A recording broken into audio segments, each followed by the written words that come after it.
বাংলাদেশ নিয়ে বহির্বিশ্বে নিরাপত্তা ঝুঁকি সহ নানা নেতিবাচক প্রচারণা চালাচ্ছে একটি চক্র।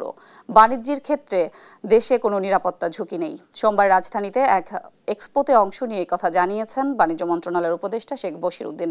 বলেন, বিদেশি ক্রেতাদের আনতে আলাদা কোনো পদক্ষেপের দরকার নেই। বিস্তারিত ফাহিম ইউসুফের প্রতিবেদনে।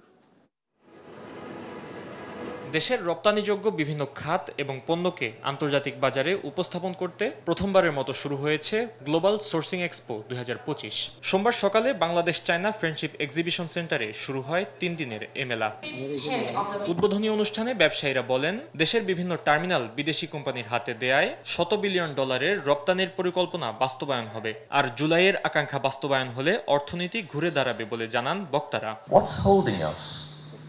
Is poor governance.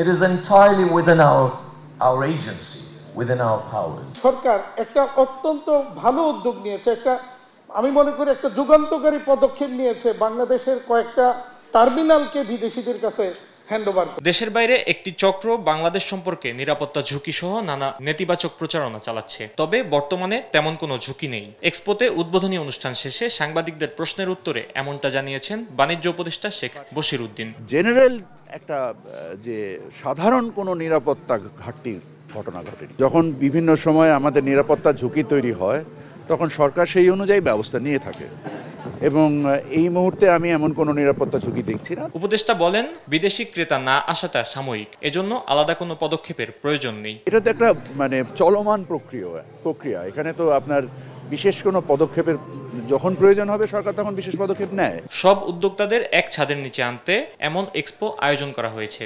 দেশি ও বিদেশি উদ্যোক্তাদের এ মিলন মেলা দেশের রপ্তানি ও বাণিজ্য খাতকে সমৃদ্ধ করবে বলেও আশা বাণিজ্য উপদেষ্টার। ফাহিম ইউসুফ, দেশ টিভি, ঢাকা।